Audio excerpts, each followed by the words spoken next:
you guys know me. You know that embarrassment-based comedy makes me physically uncomfortable. So sitting through those first like 2 episodes was like distressing on every conceivable level for me. I hated it. So you're saying you're a better as fan we of went along. the Rogers musical? Oh my God.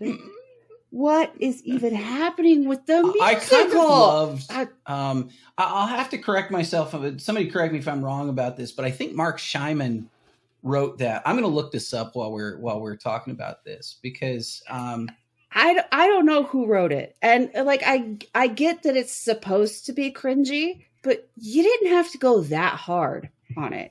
Okay, I 1000% disagree. I thought that was the best part of the entire show. And I don't like musicals. I've stated this openly on the pod many times. Musicals are not my jam, but this is probably one of the best not musical numbers in a movie that's not about musicals. Yeah. Since Team America: World Police. Yeah. So okay. That's a perfect segue. So the reason why when I was listening to it, I was like, this sounds like a Mark Scheinman thing. I was right. By the way, Mark Scheinman wrote it. Mark Scheinman also wrote South Park, Bigger, Longer, and Uncut. So, I mean, he is and he did Hairspray, and he did Smash and a bunch of other musicals. And he's a great, Broadway writer, but in particular, he's a great comedy Broadway writer. So he's done a lot of that kind of stuff. And that I actually particularly loved for that reason. Now, that said, by itself, it is incredible cringe. But, we've talked about this before in the series. My interest as an artist is quite often about the execution of your intent, right? It's about whether or not you do something that it effectively works for what your purpose is. And the purpose of that was to be the cringiest thing that's ever existed, and nailed it. Totally nailed it. He nailed it. I mean, like, I get it. I get the purpose that it serves. I understand that it's supposed to be. Oh, it's supposed to be embarrassing. That just what it is. Like, he had a vision and he executed on it. Like, I cannot fault that. But thanks. I hate it. So, like, I appreciate that.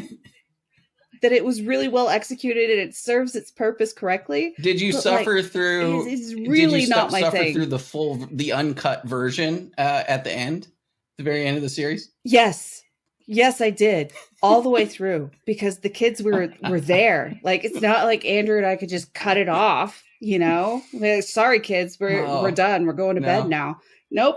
We got to go through the whole thing. I'm glad that, honestly, I'm kind of glad they did. Now, that said, here's what I will say, though, that is sort of a criticism. I have no idea why Hawkeye would ever agree to go. If you were Clint Barton, if I were Clint Barton, there's not a single universe in which I would allow myself to attend that musical, because I'd feel like it was just such a crass, disgusting, like, sort of cashing in on a thing that was probably very, very traumatic for me and for, the people of New York and everything else. But, like, there's no way that I would have ever gone. Kids couldn't have dragged me there. It wouldn't have mattered. Like, absolutely wouldn't have gone. But,